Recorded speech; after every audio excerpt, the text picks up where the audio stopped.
Autumn, 1888. London's East End fog rolls through narrow streets barely lit by gas lamps. In this darkness, women are found murdered. Throats slashed, bodies mutilated with what appears to be surgical precision. The killer works in complete darkness, removing specific organs in under 5 minutes, then vanishes without a trace. Police flood the streets, citizens form vigilante patrols. Newspapers offer massive rewards. The killer responds by sending letters, taunting them, promising more deaths. One letter arrives with a human kidney inside. Then suddenly, the murders stop. No more bodies, no arrest, just silence. Over 135 years later, we still don't know who Jack the Ripper was, or if he simply disappeared into the fog forever. Whitechapel was hell for the poor. Overcrowded tenements housed families in single rooms. Open sewers ran through streets barely lit by weak gas lamps. Constant fog from the Thames mixed with coal smoke, creating a perpetual gray twilight where visibility dropped to arm's length. In this darkness, thousands struggled to survive, and many women, desperate and destitute, walked the streets at night seeking clients to afford another day's lodging. It was among this vulnerable population that the Ripper hunted. The canonical 5 murders began on August 31st, 1888, though some researchers believe earlier deaths were connected. The first victim, Mary Ann Nichols, was found in Bucks Row, throat slashed so deeply her head was nearly severed.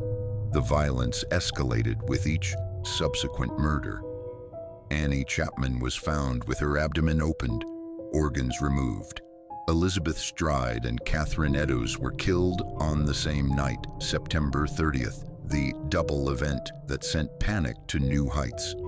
The final canonical victim, Mary Jane Kelly, was found in her rented room, butchered so extensively that identification was nearly impossible. What terrified Victorian London wasn't just the murders, it was the precision. The killer demonstrated anatomical knowledge, removing specific organs quickly in near total darkness.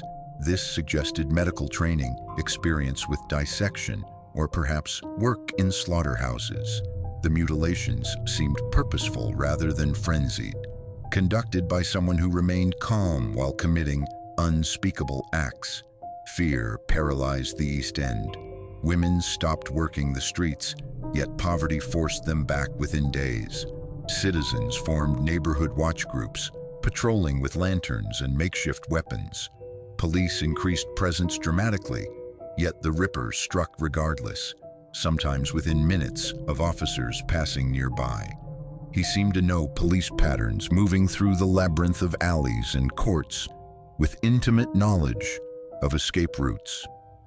The investigation became chaos, tinged with desperation.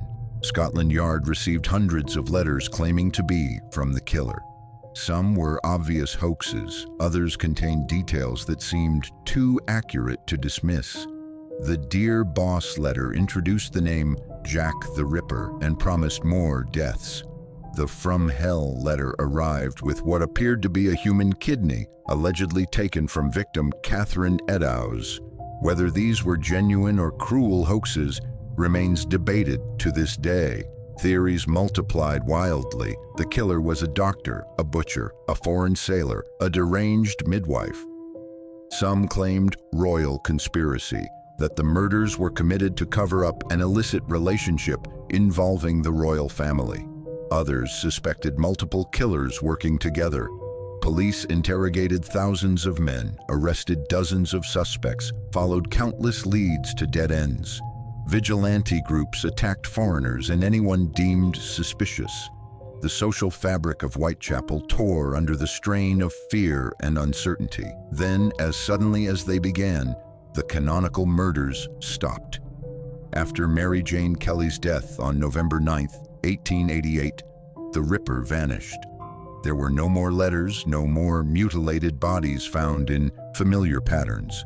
Theories emerged.